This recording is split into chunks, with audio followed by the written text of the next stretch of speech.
Hello, beautiful people. This morning we are going to be sharing on the kind of friends we have. Do you actually think that you have friends? That's the question. Do you actually think that you have friends? For you to know who your friends are, you can do this test to be able to know.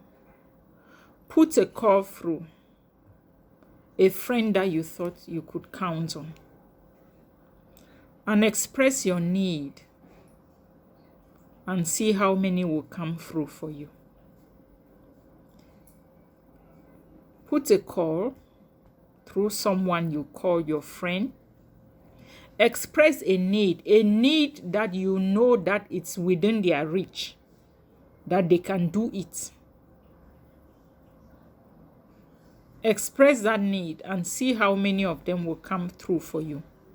That is when you will know who the friend is. Have you discovered that there are people we think we have as friends?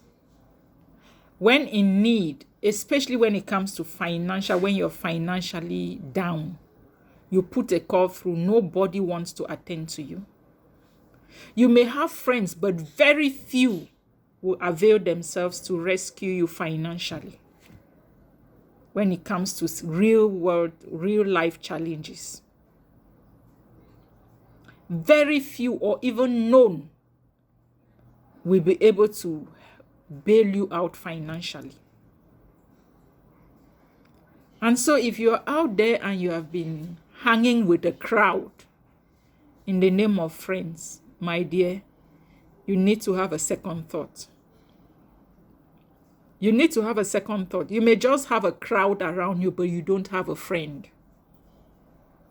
Because most often we are blinded by this crowd, and then we keep the real people that we are supposed to value, the real people that matter, the real people who care for us. We don't give them a listening ear. We don't pay attention because we are submerged in the crowd, thinking that, living in your imagination, thinking that you have friends.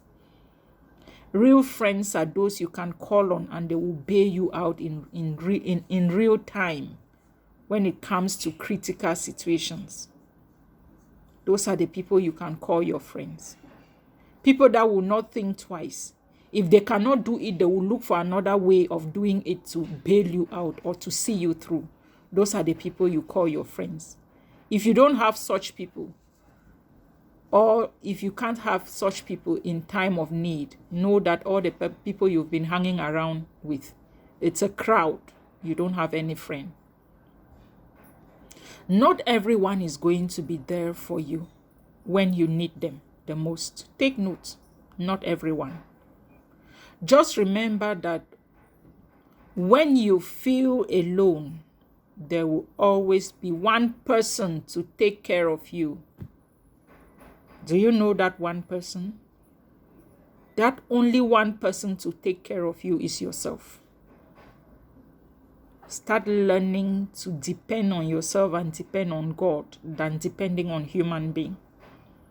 God is dependable. Human beings are not. They are human beings. It's not for you to be angry. It's not for you to hate anybody. It's just for you to be wise. So that if you have to do anything, depend more on yourself, not on human beings. Call on God for help. Count on Him. He can decide whoever He wants to send to help you. And it may amaze you that the person God will send to help you at a critical point in need will not be amongst the crowd that you have hanging around you. He will send a stranger that will help you. So stop hanging around crowds, around noisy people in the name of friends who can never be there to help you, who can never show up when you need them the most. Choose your friends wisely. Choose your circle wisely. I hope I made some sense. Good morning.